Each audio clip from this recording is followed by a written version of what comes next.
How to hide saved pins on Pinterest. Let's get started. Launch your Pinterest.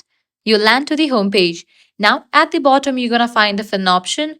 Navigate to the profile option given at the bottom right. Now, click on the profile icon given at the top left. Click on the option View Profile. Once you're in the profile, click on the option of Saved. Now, here you're going to find all of your pins. Now, how to hide the saved pins. For that, open the board where you have the pin. Once you open the board, click on three dots given at the top right. Navigate to the option Edit Board and Header Image. Now scrolling down, you'll find the option Make this board secret.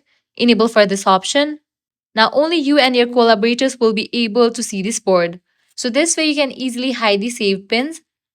By following same steps, you are able to hide another pin as well. Likewise, another thing you want to do is head back.